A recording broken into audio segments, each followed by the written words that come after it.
ಕಳೆದ ವರ್ಷ ಅಯೋಧ್ಯೆಯಲ್ಲಿ ಸ್ವರ್ಗದ ವಾತಾವರಣ ಸೃಷ್ಟಿಯಾಗಿತ್ತು. ಬಾಲರಾಮನ ವಿಗ್ರಹವನ್ನ ಪ್ರತಿಷ್ಠಾಪನೆ ಮಾಡಿ 1 ವರ್ಷವನ್ನ ಪೂರೈಸಿದೆ. ಅಯೋಧ್ಯೆ ರಾಮ ಮಂದಿರದ 1 ವರ್ಷದ ವಾರ್ಷಿಕೋತ್ಸವ.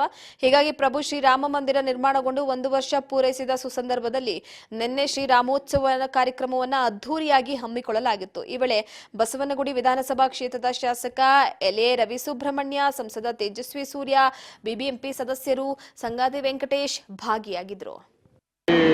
ಶ್ರೀರಾಮನ ಒಂದು ವಾರ್ಷಿಕೋತ್ಸವದ ಪ್ರಯುಕ್ತ 1ನೇ ವರ್ಷದ ವಾರ್ಷಿಕೋತ್ಸವ ಪ್ರಯುಕ್ತ ನಮ್ಮ ಎಲ್ಲ ಶ್ರೀನಿವಾಸೊಬ್ಬ ಗೆಳೆಯ ಬಳಗರು ಹಮ್ಮಿಕೊಂಡಂಥ ಒಂದು ಕಾರ್ಯಕ್ರಮ.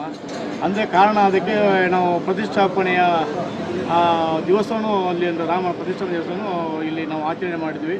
ಆ ಪ್ರಕಾರ ವರ್ಷಾಚರಣೆ ಮಾಡಬೇಕಂತ ನಮ್ಮ ಎಲ್ಲ ಯುವಕರಿಗೆ ರಾಮ ಬುದ್ಧಿ ಕೊಟ್ಟಿದ್ದಾನೆ. ಆ ಪ್ರಕಾರ ಅವರು ಅದಕ್ಕೆ ಬೇಕಾದಂಥ ಒಂದು ಸಕಲ ಒಂದು ಬೇಕಾದಂಥ ಒಂದು ಕೂಡಿಗಳನ್ನು ಮಾಡಿಕೊಟ್ಟು ಆ ಕಾರಣದಿಂದ ಚೆನ್ನಾಗಿ ಆಯಿತು ಮಾಡಿದ್ವಿ. ಅದರಲ್ಲಿ ನಮ್ಮ ಉದ್ದೇಶ ಇಷ್ಟೇ, ರಾಮ ಹೆಂಗೆ ಆದರ್ಶ ಪುರುಷನಾಗಿ ಇದ್ದಾನೆ ಆ ಪ್ರಕಾರ ನಾವು ಒಂದು ಎಲ್ಲ ನಮ್ಮ ಹಿಂದೂ ಸಮಾಜ ಎಚ್ಚೆತ್ತುಕೊಂಡು ರಾಮನ ಒಂದು ಆದರ್ಶವನ್ನು ಪಾಲಿಸಿಕೊಂಡು ಮುಂದಿನ ಯುವ ಪೀಳಿಗೆಗಳು ರಾಮ ಆದರ್ಶ ಆಗಿ ಇರಬೇಕು ಅನ್ನೋದು ನಮ್ಮೆಲ್ಲರ ಉದ್ದೇಶ ಆಗಿರುತ್ತದೆ. ಹಾಗೆ ಕೆಲವು ವರ್ಷಗಳ ಒಂದು 500 ವರ್ಷ ಹಿಂದೆ ರಾಮನು ನಮ್ಮ ನಮ್ಮ ಭೂಮಿಯಲ್ಲಿ ಇದ್ರೂ ಆ ರಾಮನಿಗೆ ಬೇಕಾದಂಥ ಒಂದು ಅಸ್ತಿತ್ವ ಇಲ್ಲದಂಗೆ ಆಗಿತ್ತು ಕಾರಣಾಂತರದಿಂದ.